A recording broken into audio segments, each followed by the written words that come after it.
Saludo a todas las personas del Facebook por acá. Déjenme empezar por aquí también. Por el Periscope. Saludos a todos por aquí. Y por Capriles.tv. También estamos aquí por el Periscope de Comando SB. Bueno, muy buenas noches a todos. Son las 7. Yo aspiro que podamos estar unos 30 minutos. Voy a estar respondiendo sus preguntas. El hashtag, como siempre, el que utilizamos es Pregunta Capriles a través de nuestro Twitter. Aquí, repito, estamos en el Facebook, en el Periscope, Capriles.tv. En este momento, que son las 7, hay una cadena de radio y televisión. Nosotros a partir del día de hoy, íbamos también a conectarnos a través de algunas emisoras de radio. Lo vamos a hacer a partir entonces de la próxima semana. Y hay una cadena de radio y televisión, el rato que yo tuve la oportunidad de escuchar, una cadena un acto que fue convocado en el Teresa Carreño, y es una cadena para hablar del tema económico. El rato que yo estuve hablando es el mismo disco rayado, el mismo cuento de la guerra económica que la mayoría de los venezolanos el 6 de diciembre le dijo al gobierno con su voto a través del cambio que los venezolanos no creemos en el cuento de la guerra económica. Solamente 8% del país cree que la situación económica es consecuencia de esa guerra imaginaria que ha construido Maduro, que es una excusa, porque eso es lo que es el cuento de la guerra económica. Y en la misma retórica ahora, después de 17 años, ahora sí vienen con el tema del fracaso. Ellos hablan del fracaso del rentismo, de la Venezuela rentista.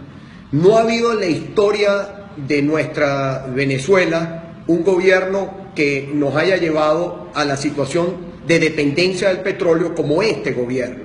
O sea, este gobierno, como tuvo unos precios del petróleo, llegó a tener la bonanza petrolera más grande y larga de nuestra historia, se encargó con los recursos del petróleo expropiar, confiscar, regalar también y destruir todo lo que fue la producción nacional. Como los precios del petróleo bajaron, porque era previsible que así como suben los precios del petróleo, los precios del petróleo en algún momento iban a bajar, ahora vienen con el cuento de que la situación económica del país es consecuencia de la caída de los precios del petróleo. Eso es falso. Y eso hay que, esa es la expectativa. Los venezolanos seguimos siendo y seguiremos siendo personas de buena fe. Y cada vez que se anuncia que algo se va a anunciar, que después termina quedando en que se va a anunciar algo que nunca se anuncia, los venezolanos siempre tenemos la expectativa, la buena fe de que dada la situación que vive nuestra Venezuela, va a haber, aunque sea un poquitico, un rayito de luz que ilumine a quienes están al frente del gobierno y que los haga reconocer el problema, rectificar y cambiar. Bueno, para poder realmente atender la situación económica del país, esto pasa primero porque usted reconozca que hay un problema. Bueno, todavía hoy, 19 de enero, el señor Nicolás Maduro no termina de reconocer que hay un problema que es de fondo, un problema del modelo. El modelo no sirve y lo que no sirve hay que cambiarlo.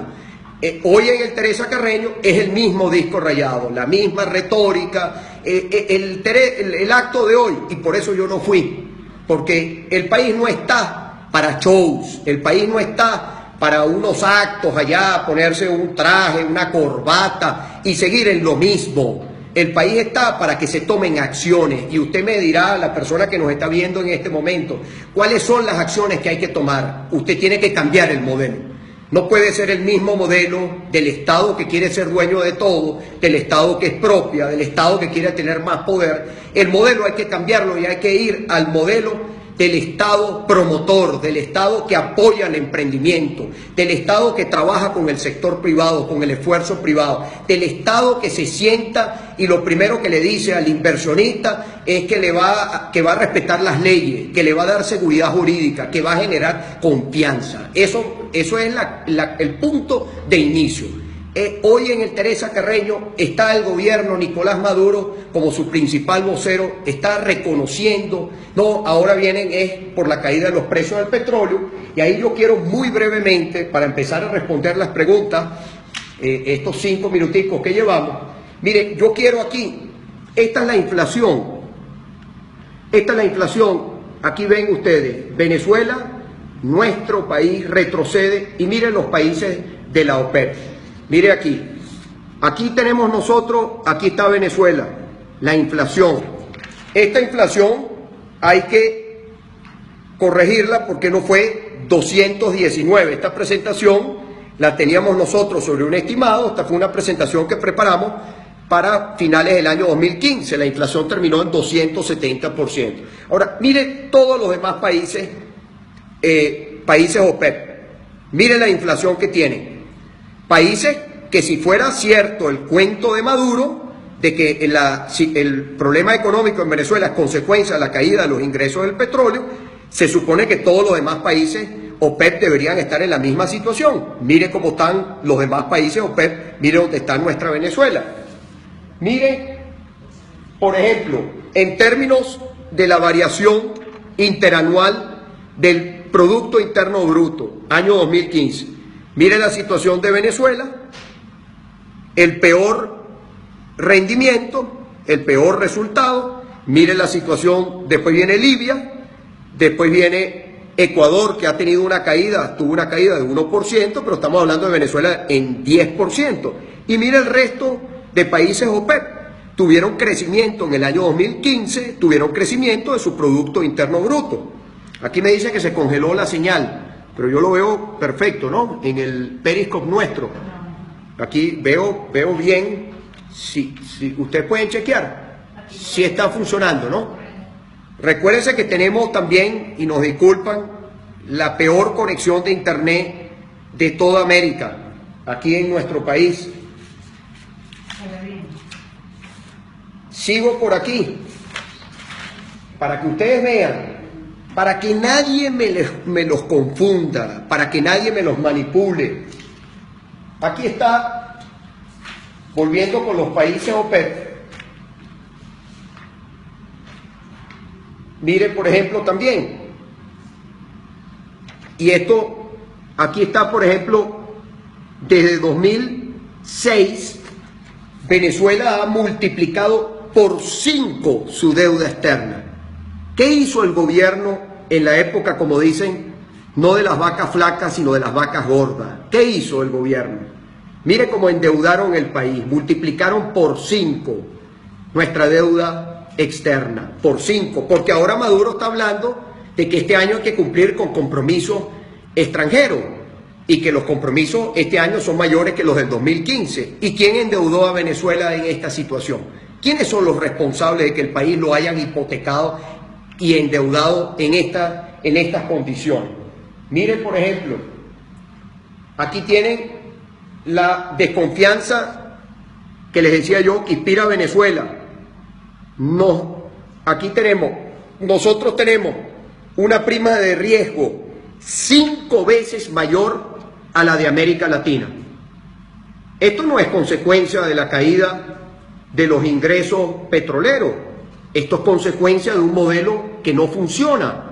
Si Maduro quiere realmente que el país, que los venezolanos, que yo estoy de acuerdo, vayamos a un gran acuerdo nacional, que en este momento todos estemos dispuestos a dejar nuestras diferencias políticas de un lado para salvar la patria, pasa porque el gobierno primero reconozca el problema, segundo reconozca la causa del problema y tercero que tenga realmente la disposición de cambiar el modelo, porque si vamos a seguir en el mismo cuento de la guerra económica, la misma retórica, miren, nosotros no somos pingüinos para seguir aplaudiendo a este gobierno.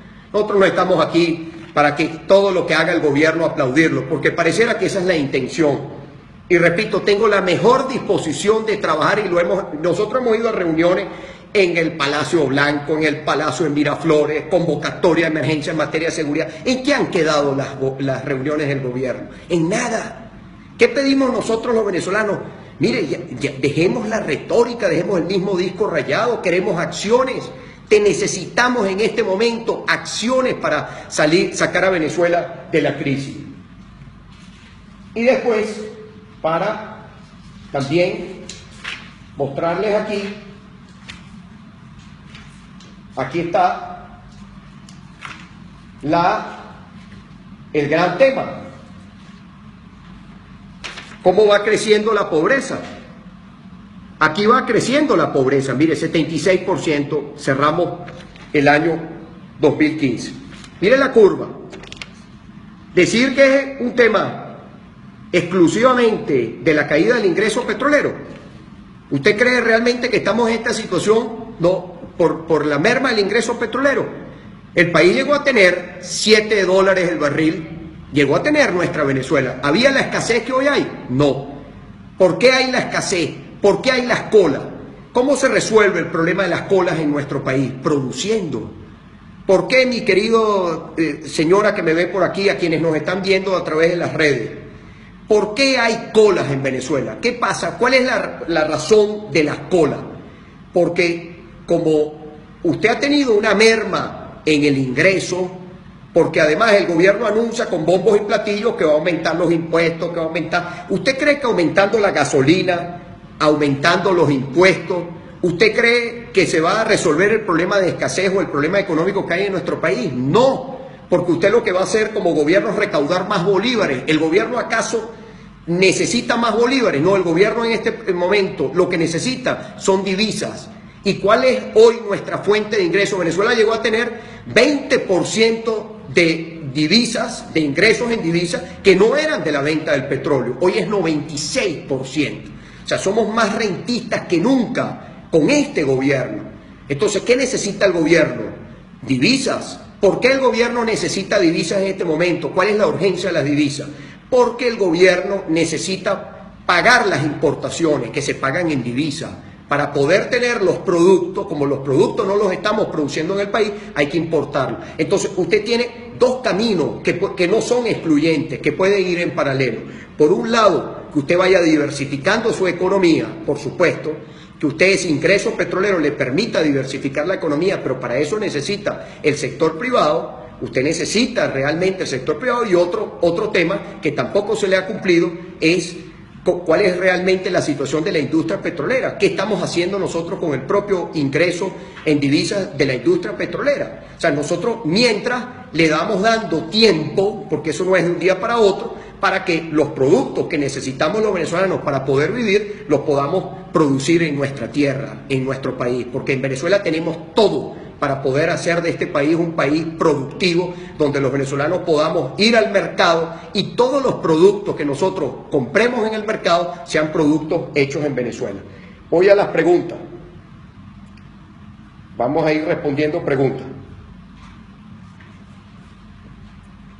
Aquí me preguntan...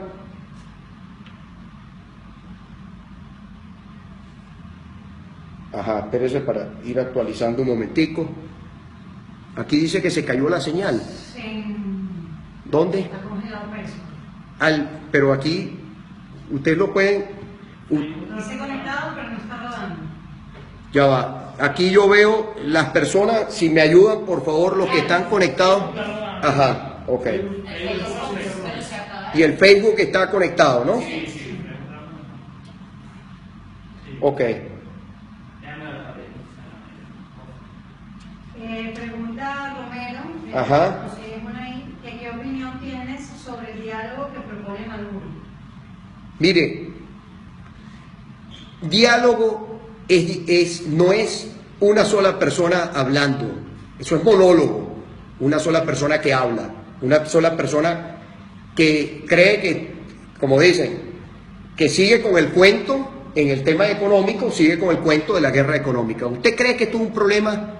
Si vamos a seguir con el tema de los rabipelados, las iguanas, la gente que come mucho, aquí este gobierno llegó a decirnos que el papel higiénico, dijeron en un momento dado, que el papel higiénico se había acabado, porque como la gente comía mucho, la gente iba mucho al baño. Eso lo dijo este gobierno. ¿Cómo usted entonces va a sacar en una situación con ese cuento, cómo se va a recuperar la economía? ¿Qué inversionista va a venir a sentarse frente al gobierno y decir, mire, nosotros venimos a invertir a Venezuela, cuando el gobierno, esa es la explicación que da para la situación de escasez, inflación, el problema económico que vive nuestro país. Necesitamos cambiar el modelo. El modelo no funciona. No se trata si usted es chavista o usted es opositor. No se trata si a usted le gusta el gobierno o usted está en contra del gobierno. El modelo no sirve ni para unos ni para otros. La escasez es un ejemplo claro, contundente, de que el modelo fracasó. No es que fracasó el rentismo. El rentismo, por supuesto, hoy está contra la pared porque el precio del petróleo bajó. Pero ustedes creen que este gobierno seguiría en la misma, estaría en este momento convocando a Teresa Carreño si el petróleo estuviera a $100. ¿Usted cree que el gobierno estaría llamando a diálogo en este momento si el petróleo estuviera a $100? Para nada. Seguirían igualito que como han venido durante los últimos años. Ellos apelan ahora al diálogo como una oportunidad, que lo ven no para salvar a Venezuela, sino Maduro para salvarse a sí mismo, para tratar de salvar el gobierno. Como nosotros sabemos la gravedad de la crisis, la situación de emergencia que vive nuestra Venezuela, por supuesto que consideramos que es importante el diálogo, que es importante un gran acuerdo nacional, porque Venezuela está o cambiamos o nos hundimos. Esto lo dijimos, nosotros le dijimos a Maduro en su cara, en el Palacio de Miraflores, por cierto, donde estaba también allí sentado el hoy presidente de la Asamblea Nacional, cuando nosotros fuimos allí a un debate en cadena de radio y televisión. Yo fui el último en intervenir por quienes íbamos en representación de la unidad, en representación del cambio, quienes fuimos allí a plantear nuestras ideas para que el país pudiera, en cadena, dada la situación de censura, pudiera conocer nuestros argumentos, pudiera abrirse un debate realmente. Después de esa reunión no pasó más nada. ¿Qué le dijimos nosotros? O esto cambia o esto revienta. Eso lo dijimos hace casi 2 años. ¿Ha habido algún cambio por parte del gobierno? ¿Qué decía el gobierno en alguna oportunidad? Que el petróleo podía llegar a cero y que todo en Venezuela estaba blindado, garantizado. Nosotros queremos, por supuesto, que el país salga de esta situación. Ha sido nuestro planteamiento una y otra vez. No jugamos a la explosión social, pero el gobierno tiene que cambiar, rectificar. El gobierno tiene que rectificar para cambiar. Y lo que hoy estamos viendo es otra mala señal de no querer, de seguir con el mismo cuento, con el mismo disco rayado. O cambiamos el modelo o el país va a irse agravando aún más la situación que nosotros tenemos. Sigo aquí con la pregunta. Aquí me preguntan sobre el decreto de emergencia. Yo invito a todos los venezolanos no escuchar lo que el gobierno quiere que se sepa del decreto de emergencia. ¿Por qué el gobierno? Yo les mostraba ahorita cifras, cómo han caído las importaciones, las reservas internacionales, todo lo que es la situación. Aquí está, mire, cuánto es el déficit para este año. Todo lo que está aquí. Yo les hago una pregunta a las personas que nos están viendo. ¿Por qué el gobierno esperó hasta ahora para presentar un decreto de emergencia, cuando es una situación de emergencia ya la que venimos arrastrando? Yo invito a todos los venezolanos, sin importar su partido político, sin importar su forma de pensar, léase el decreto de emergencia que ha presentado el gobierno. El decreto de emergencia que presenta el gobierno es que el gobierno quiere más poder. El gobierno ha tenido leyes habilitantes, el gobierno ha tenido todo el poder, todo el control institucional. ¿Para qué viene ahora con un cuento de un decreto de emergencia económica? ¿Usted no cree que está buscando más tiempo, más excusas? ¿Usted no cree que lo que está tratando de ver cómo diluye su responsabilidad? ¿Usted no cree que lo que está buscando el gobierno es que la Asamblea Nacional, que en efecto todo indica que debería ser así, cuando usted lee el decreto, la Asamblea Nacional le diga al gobierno, mire, este decreto nosotros no lo vamos a aprobar? Eso le corresponde a los diputados, dar ese debate, dar esa discusión. Pero cuando usted lee el decreto, es obvio, como lo decíamos a las primeras de cambio de haber revisado el decreto, eso es un frasco de veneno para los venezolanos. Eso es darle más poder al que ya ha destruido la economía. ¿Para qué usted le va a dar más poder al que ha destruido la economía? Usted más bien tiene que quitarle poder al que ha destruido la economía. Y para eso también se eligió una Asamblea Nacional, para que haya equilibrio de poderes en el país, para que empecemos a tener poderes autónomos, empecemos a tener poderes que hagan cumplir lo que está establecido en la Constitución. Este decreto de emergencia pretende pasar el presupuesto sin pasar por la Asamblea, que el gobierno maneja con total discrecionalidad todo lo que es el tema económico, y me refiero incluso a los derechos que están establecidos en la Constitución. Esa es la parte que BTV y los medios del Estado no le cuentan a usted. Así que yo lo invito a la persona que pregunta sobre el decreto de emergencia, ¿qué proponemos nosotros? Frente a la crisis, lo hemos hecho sencillito, podemos por supuesto profundizarlo, sustituir el modelo, este modelo fracasado, esta mal llamada revolución, este modelo que confisca, que expropia, este modelo que quiere hacerse dueño de todo, este modelo corrupto por un modelo progresista, un modelo que le dé oportunidades al esfuerzo privado, por un modelo productivo, por un modelo. Usted tiene varios ejemplos. Usted puede agarrar, por ejemplo, el caso, empresas del Estado que han sido expropiadas. ¿Qué va a hacer el gobierno con esas empresas que están hoy en la quiebra? ¿Por qué no se las entrega a sus trabajadores? ¿Por qué no llama a los que eran propietarios de esas empresas y busca la forma de hacer una alianza para poner esas empresas a producir? Usted tiene que, como dice, usted tiene que poner el país ya en emergencia, ponerlo a producir. Ahora, ¿cómo lo pone a producir? Poniéndole una pistola a un inversionista en la cabeza, atropellando al inversionista, amenazándolo con más controles, amenazándolo con que la inversión que va a hacer no hay seguridad, y que el día de mañana el Estado, si le da la gana, va y se la quita. Nadie va a invertir bajo ese escenario, bajo esas reglas de juego. Se van a otros países de nuestra América Latina, se van a Colombia, se van a Ecuador, se van a Perú, se van a Brasil, se van a otros países de nuestra América Latina. Lo primero que usted necesita es rescatar la confianza, y la confianza pasa por dejar el discurso trasnochado, la misma retórica, el mismo cuento de la guerra económica que está solamente en la mente de Nicolás Maduro y ese grupo de burócratas que le acompañan, que están más pendientes de defender su poder que el bolsillo del venezolano, están más pendientes de defender lo que son sus privilegios, y ese era el temor que ellos tenían con la elección de la Asamblea Nacional. Por eso era toda esa campaña de intimidación, de amenaza, que iban a hacer aquello y todo lo demás. ¿Qué ha pasado? Todo lo que dijeron era una gran falsedad. Eran ellos los que demostraban a cada rato el miedo a perder sus privilegios. Seguimos por aquí, nos quedan unos 8 minuticos. Aquí pregunta Inés, ¿por qué no le preguntaron a Maduro? ¿Por qué no aplicó la emergencia económica antes? ¿Por qué permitió pago? ¿Usted no se acuerda hace poquito cuando anunciaba el propio Maduro casi 500 millones de dólares para aviones de guerra? Ya se les olvidó eso. ¿Los gastaron? ¿No los gastaron? ¿Quién rinde cuentas ante el país? ¿Usted ha visto algún funcionario del Estado rendir cuentas, por ejemplo, de los reconocidos por un mismo diputado de ellos que está hoy sentado en la Asamblea Nacional? Nuevamente el diputado Sanguino, donde él reconoció públicamente que se habían robado 25.000 millones de dólares. Usted se imagina, hay que ver la falta que hace todo ese dinero que se han robado, que pudiéramos con ese dinero hoy estar importando las medicinas, estar importando los alimentos, y lo más importante, estar dándole los insumos que necesita la empresa privada nacional para ponerse a producir. ¿Usted ha escuchado de alguien? ¿Usted le ha visto a Maduro reconocer el tema de la corrupción, o al gobierno reconocer, hacer un mea culpa y pedir que se investigue, y pedirle a la nueva Comisión de Contraloría de la Asamblea Nacional que investigue a dónde fueron a parar esos millones de dólares? Nada de eso. Bueno, los venezolanos tenemos también el derecho de exigir que se rinda cuentas, tenemos el derecho de empezar, sí, no es quedarnos viendo hacia atrás, no es ahogarnos en lo que pasó.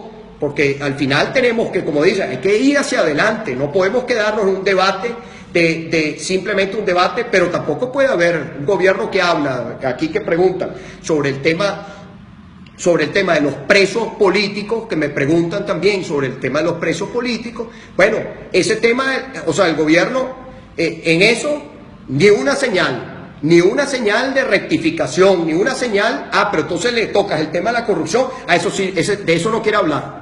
O sea, de eso no, que no puede haber impunidad. Ellos dicen que no puede haber impunidad. Es totalmente al revés. O sea, lo que hay es precisamente una persecución Y con esa persecución, a cuenta de que supuestamente no hay impunidad, lo que se busca es tratar de tapar donde sí hay impunidad, totalmente, que es en el tema de la corrupción, en todo el dinero que se han robado de los venezolanos, porque ese dinero no es del gobierno, ese dinero es de los venezolanos, ese dinero es del pueblo venezolano. ¿Me decías tú, perdón? Dubrasca nos comenta que Nicolás Maduro acaba de amenazar con confrontación si la Asamblea Nacional niega el decreto de emergencia. ¿Qué opinión? Bueno, Maduro tiene que asumir de una vez por todas que él perdió las elecciones el 6 de diciembre, las perdió. El 6 de diciembre la gente eligió unos diputados y era elegir una nueva Asamblea Nacional. Pero el mensaje fue tan claro y contundente que uno no lo puede dejar simplemente en la elección de unos nuevos diputados. El 6 de diciembre la gente votó para que el gobierno entendiera, aquellos que votaban antes por el gobierno y ahora votaron por la unidad, votaron por el cambio. El mensaje fue: queremos cambio. El mensaje es: Maduro ya no es mayoría. Maduro nunca ha sido mayoría. El PSUV llegó a ser mayoría. El presidente Chávez era mayoría. Ya no es mayoría este gobierno. Y el 6 de diciembre la expresión fue clara, contundente. Maduro no tiene en este momento, si realmente, repito, está llamando un diálogo, el diálogo no es sobre la amenaza. El diálogo pasa primero por reconocer además su posición de ser minoría, de que esté al frente del gobierno y como lo hemos dicho, mientras esté al frente del gobierno, él tiene que dar respuesta. Mientras se dé un debate para ver qué se va a hacer desde el punto de vista político con toda la situación que está planteada en nuestro país, porque sin duda alguna, todos los días Maduro lo que hace es confirmar, como lo dijimos en una oportunidad, o el gobierno cambia o vamos a tener que cambiar el gobierno. Vamos a tener que cambiar con las consecuencias que ello significa, porque uno de los temas no es que nosotros querramos que este gobierno esté.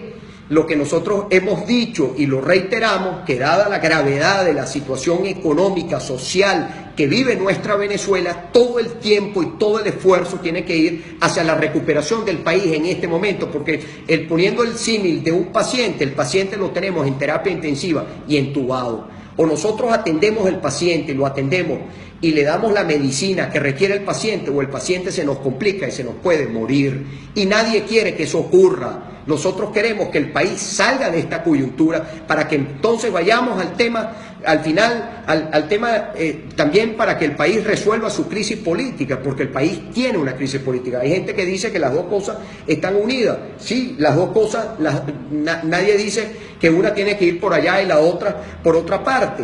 Estamos hablando de que las dos pueden caminar, las dos pueden marchar, pero no olvidando que el tema político a veces nos consume tanta energía y tanto tiempo que no volteamos a tomar las acciones que se requieren en lo social, en lo económico, y bueno, y el país sigue agravando su crisis, y esto puede terminar, como no quiere nadie que termine, en una explosión, que el país termine en una explosión social. Nadie quiere eso. Creo que tenemos también en el Periscope, tenemos ahí un problemita. Yo creo que es la señal de ustedes de ahí, porque aquí yo la tengo, aquí la sigo teniendo. Voy a contestar unas preguntitas. Aquí dice: se congelado, ¿qué puede hacer la asamblea? Terrible conexión. Mire, les pido excusa, ya se arregló. Lamentablemente tenemos la peor conexión de internet. Hay personas que nos ven desde afuera y yo sé que ustedes de afuera no tienen esta misma situación. Chile, Argentina, dice por aquí que se ve bien. Muchos saludos por allá en Argentina, en los Estados Unidos, mucha gente. Bueno, voy aquí.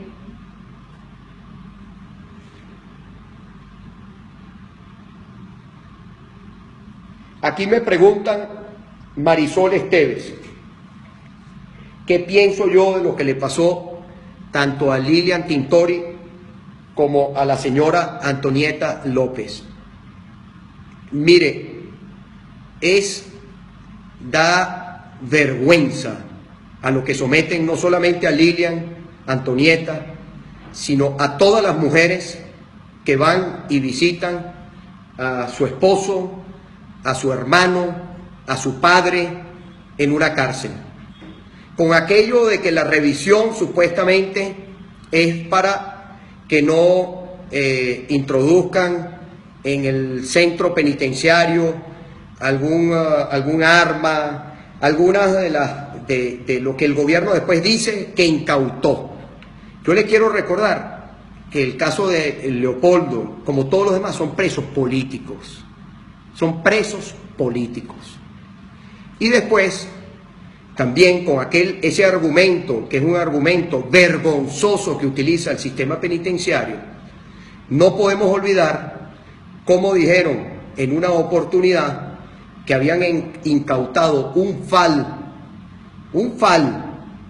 y dijo uno de estos altos funcionarios del gobierno que ese FAL lo habían incautado en la cárcel y que ese FAL lo había introducido una dama en su parte íntima. Eso es una falta de respeto, una grosería. Eso es inaceptable. Todos sabemos en este país que las armas, las granadas, todo lo que introducen en las cárceles es producto de la corrupción que hay en el sistema penitenciario. No vengan con el cuento, el mismo cuento, para tratar de excusarse lo que no tiene excusa. Yo desde aquí siempre le digo a quienes están presos por razones políticas, a quienes están presos que cometieron un delito, que tengan justicia, y a quienes están presos, nuestros compañeros que están presos por razones políticas, todo lo que se está haciendo hay que hacerlo bien para que nuestros compañeros puedan lograr la ansiada libertad. No se trata de que no es un tema que lo económico choca con el tema de la amnistía. Nosotros tenemos que reinstitucionalizar el país y esa es una tarea que tiene de inmediato que hacer la Asamblea Nacional. Reinstitucionalizar el país es que empecemos a tener nosotros los venezolanos poderes independientes, que tengamos un tribunal supremo que sea el tribunal de los venezolanos, no el tribunal del PSUV, que nosotros tengamos el día de mañana allí unos magistrados del tribunal que hagan valer las leyes, que hagan valer la Constitución. Ese llamado también fue parte del mandato del 6 de diciembre. Un Consejo Nacional Electoral donde hayan rectores que le den confianza a los venezolanos, que los rectores sean verdaderos, como dicen, sean un árbitro que le permita al país tener confianza en su poder electoral, para que al final las decisiones, porque cuando hay crisis política, siempre hay que apelar a la política, y la política va a terminar en una consulta, la política va a terminar apelando al soberano, apelando a la voluntad de los venezolanos, para que sean los venezolanos los que tomen las decisiones. Así debe ser en democracia, que la gente se exprese y la opinión de esa mayoría sea la que permita, tomar las decisiones que se presenten en un momento dado. Entonces, mire, para todo lo que está pasando, más allá de la ley, para que no vayan a echar para atrás la ley, hay que reinstitucionalizar, hay que tener poderes independientes. Es una tarea que tiene ya la Asamblea Nacional. Eso es parte del mandato que nosotros le dimos a la Asamblea con la elección a nuestros diputados el 6 de diciembre. Termino, son las 7:33, 2 preguntitas más.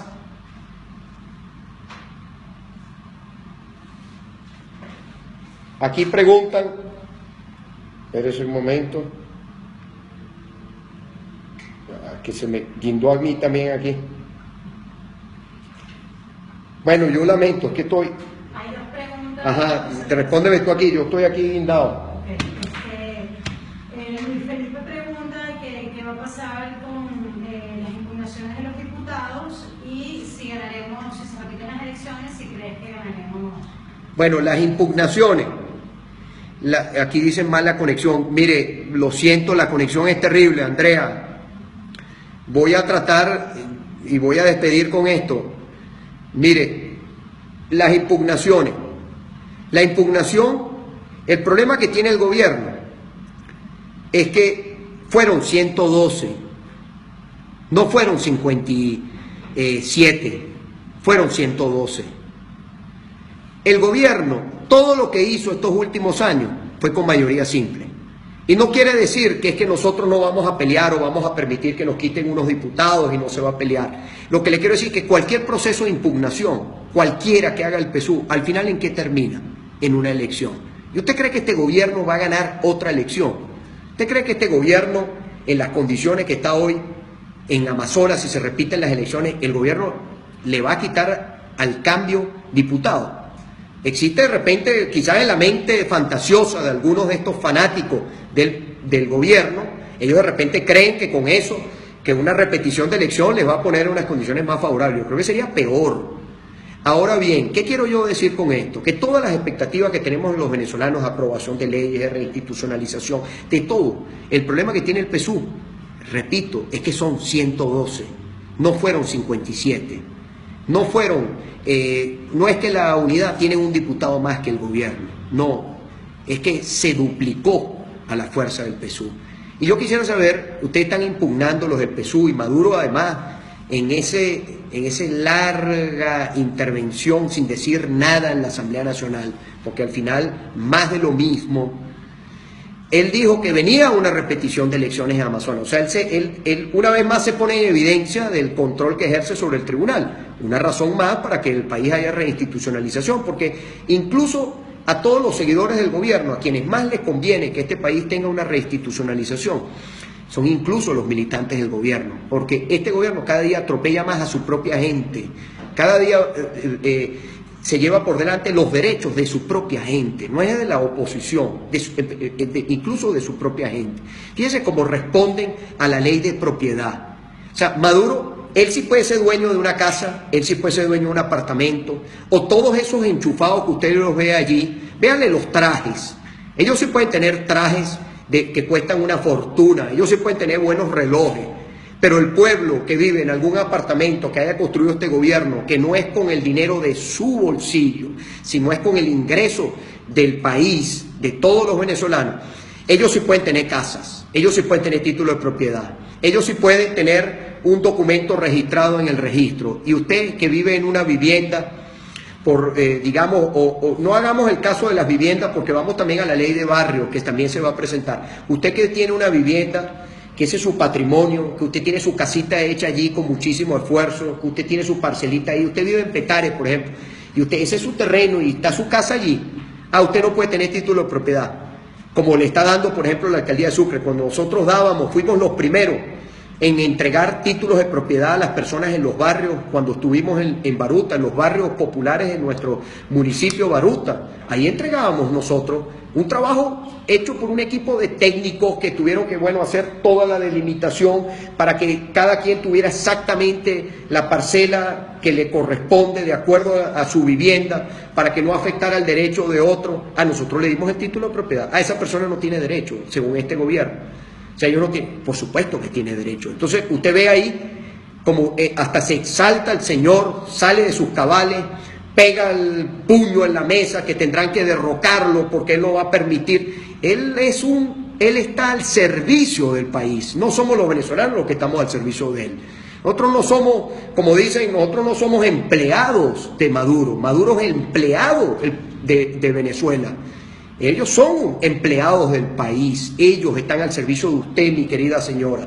Ellos le tienen que rendir cuenta a usted. Usted le paga su sueldo a Nicolás Maduro. Usted le paga hasta los zapatos, porque en el presupuesto nacional hasta los zapatos de Maduro lo pagan los venezolanos. Entonces eso no es una decisión a su capricho. Eso va a ser ley de la República y cada venezolano va a ser propietario de su casa, de su apartamento, porque queremos un país de propietarios, porque además lo garantiza la Constitución. Entonces eso es lo que el gobierno al final... Eso es lo que el gobierno no quiere discutir, no quiere debatir, y ahí es donde nos toca a nosotros. Entonces, yo voy a despedir este contacto. Lamento mucho el problema en conexión y nos escuchamos mañana por la radio y la próxima semana nos vemos por acá mismo. Recuérdense, en las próximas, y con esto para finalizar, la Asamblea Nacional va a dar el debate. Y la Asamblea Nacional no se debe dejar chantajear por nadie. El mandato que recibió el pueblo fue clarito. Hagan cumplir ese mandato. Es lo que esperan los venezolanos. Hagan cumplirlo de acuerdo a lo que establece la Constitución, en defensa del interés supremo de nuestra patria, de nuestra Venezuela. Eso es lo que esperamos. Maduro no es quien, ni tiene la legitimidad, ni tiene el apoyo popular para venir a poner a la Asamblea Nacional o a cualquier otro venezolano contra la pared. Es él el que está contra la pared y es él el que tiene que tomar las decisiones, que la Asamblea, me refiero a hacer las decisiones que la Asamblea tome, que sean leyes de la República. Él está obligado, como estamos obligados nosotros, todos los venezolanos, a respetar la Constitución y respetar las leyes de la República. Feliz noche para todos, nos vemos la próxima semana.